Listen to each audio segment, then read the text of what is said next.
So we've got a special guest today. Thanks for tuning in to the Clean Cuisine. When it comes to guacamole, I cannot touch the ingredients or do the preparation. This is my husband's specialty, so he is doing a little guest appearance for us today. Those are his beautiful hands. So what we're doing right now, just to add some depth of flavor to our guac, is we're going to roast both the jalapenos and the garlic. Jalapenos are obviously optional. If you want a little bit of a kick to your guac, you can go ahead and add those in. Of course, we're going to most likely de-seed them and devein them so that we don't get too much of the spice, because our girls love it too. But certainly you can adjust the heat accordingly. So we're just going to throw these in the oven under the broiler, or even just at a really high heat around 500 degrees for a few minutes on the top rack, just to give them a good roast, and then we will continue with our avocados and the rest of our ingredients. Alright, so while our garlic and our jalapenos are roasting, he is going to get busy on just cutting our avocados. So this process, you're just simply going to hollow out your avocados. It doesn't need to be pretty, it doesn't need to be in any certain sliced or diced, because you're just going to mash it all. I mean, obviously you want to cut it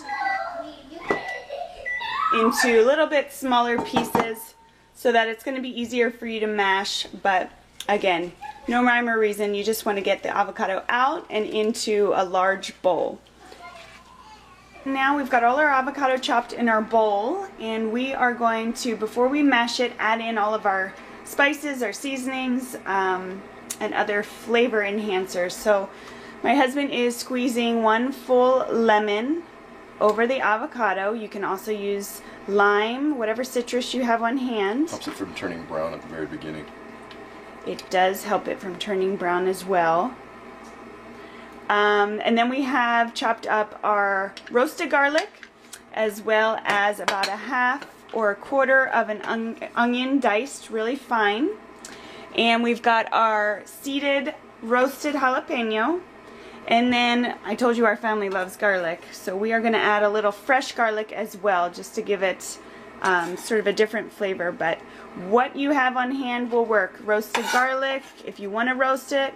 Otherwise you can use fresh garlic, and in a pinch, if you don't have either, garlic powder will suffice. But obviously the fresher your ingredients, the better your guac is going to taste. So he's adding all of that in there, and then we're going to go ahead and add our spices. And I'll let him mince up this garlic, and then we will get to our other spices.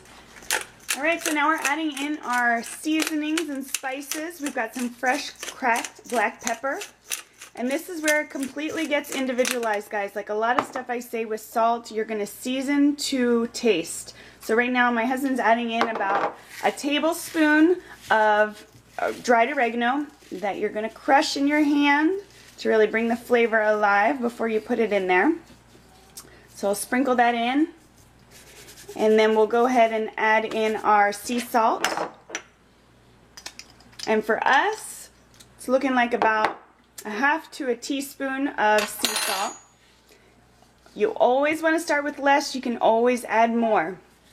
If in the event you go ahead and make your guac and you find it's either too salty, too spicy, or it's just not tasting right, you can always add in more avocado, and that will mellow out your guac. So we love to make fresh salsa here, and stay tuned. I've got a super easy video for that. It is so good.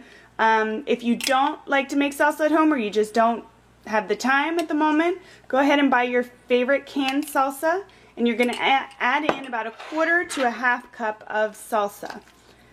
And then you just mix and mash at the same time. And we like our guac a little chunkier, so we don't like to really smash it or puree it, but again, you kind of do that to your individual taste. But we're just going to incorporate all those flavors, mix it up, and then have a taste. And then you go from there. You need a little more salt, a little more oregano, a little more salsa, whatever it is. But that is my husband's delicious, fantastic guacamole that is always a crowd pleaser. So I hope you guys enjoyed this. Make sure to give it a thumbs up if you like, and always check back for more simple, easy, healthy meals that you can make at home. Let's give them a little look-see, babe. Give it a close-up. Let's give it a special close-up. Look at that. Can't wait to taste.